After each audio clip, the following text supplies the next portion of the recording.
Estamos de volta com o programa Abrindo a Bíblia e nós falávamos na segunda parte do nosso programa sobre a majestade de estarmos na planície do Sinai, ali no Egito, no monte onde Moisés recebeu o maior código moral que a humanidade tem notícia.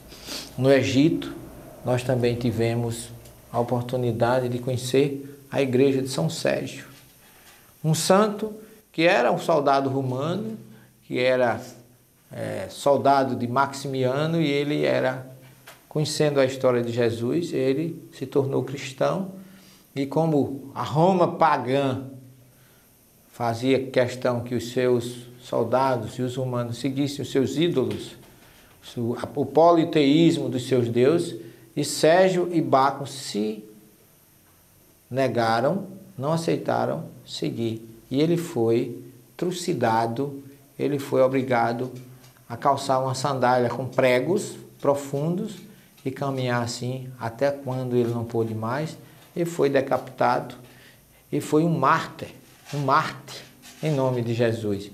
E a igreja lá no Cairo, a igreja mais antiga do Egito, nós visitamos, aonde está a cripta, no local onde, segundo a tradição, José, Maria e Jesus, fugindo da perseguição de Herodes, viveram 3 meses naquele local.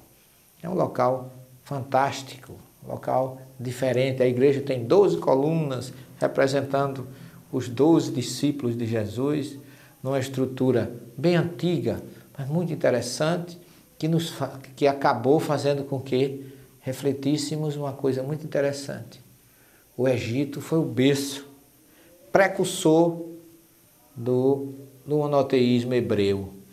Por ali passou Abraão, Isaac, por ali passou José, por ali passou Moisés e por ali passou Jesus.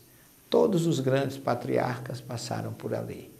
Então os filhos de Jacó todos ali estiveram em busca de algo material, mas ao mesmo tempo herdaram os princípios da imortalidade, do juízo final, que está tudo lá no povo egito.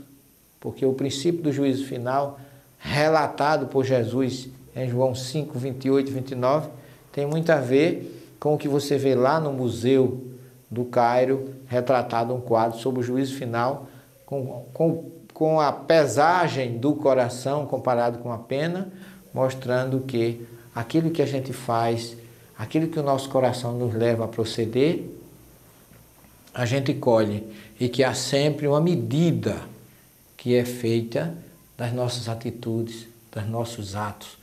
E o Egito foi precursor do monoteísmo, porque ele era politeísta, mas ele já era adepto da monolatria, que ele considerava o Deus do Sol, um Deus mais superior, um Deus que merecia mais reverência, né? Porque nós podemos dizer que alguns conhecimentos e alguns princípios, inclusive a ressurreição física com as suas mumificações, sofreu influência ou teve influência para o profeta Daniel dar início à chamada ressurreição física.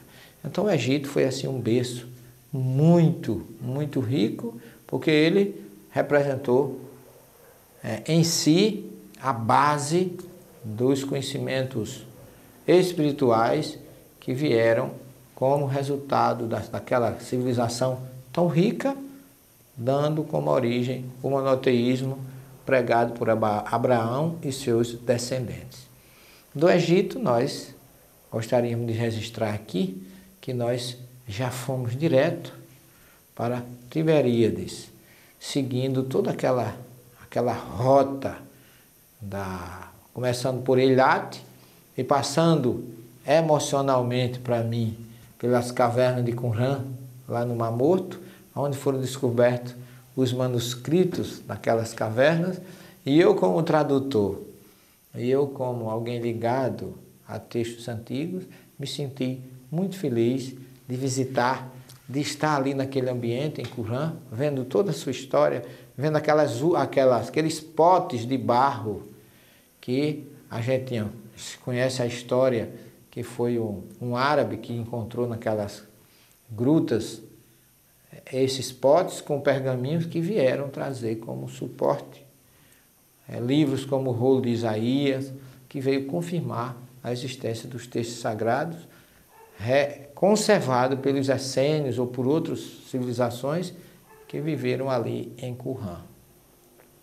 E dali eu tive a felicidade de sempre subindo, subir o Vale do Jordão, passar ali as margens de Jericó e chegar em Tiberíades, na Galileia. E ali eu realizei o segundo sonho da minha vida. Eu já tinha ido a Israel, mas eu tinha uma vontade imensa de despertar um dia e ver em minha frente o mar da Galileia. E eu tive essa felicidade porque quando eu acordei no dia seguinte, que eu abri as cortinas do meu quarto, eu avistei o sol nascendo no mar da Galileia. Foi o maior presente que eu poderia ter recebido de Deus, foi passar uma noite no deserto do Sinai, observando a riqueza, porque o deserto, ele traz para nós muitas lições. Ali não existe nada, não tem água, não tem plantações, não tem vida, só tem adversidades. No entanto, na ausência de tudo, você encontra Deus. É o que sobra no deserto, é Deus. E nós tivemos essa oportunidade de ter isso na prática, lá no Egito, e ao mesmo tempo a felicidade de despertar num local que eu considero fantasticamente divino, o Mar da Galileia. Porque ali, meu querido irmão telespectador, aquela região é uma região espiritualizada. O profeta Isaías, no seu capítulo 9 do seu livro, ele já fala que a terra de Zabulon e Neftali, sobre ela desceria uma luz. Qual é a terra de Zabulon e Neftali? Exatamente a Galileia, aquela região em torno do lago de Genezaré. E foi ali, curiosamente, observem a sabedoria e a assistência espiritual da mediunidade fantástica do profeta Isaías. Foi ali que Jesus iniciou a sua missão espiritual em Cafarnaum. Ou seja, a luz prevista por Isaías na terra de Zabulon e Neftali, que é exatamente aquela região em Cafarnaum onde Jesus esteve, ali a humanidade tem notícia que na casa de Pedro, Jesus iniciou a sua mensagem espiritual, curando a sogra de Pedro, iniciando a sua vida pública em Cafarnaum, depois de sair da Galileia, onde lá em Nazaré ele não teve assistência, ou ele não recebeu o retorno que ele gostaria dos seus conterrâneos, criando o conhecido provérbio, ninguém é profeta em sua terra.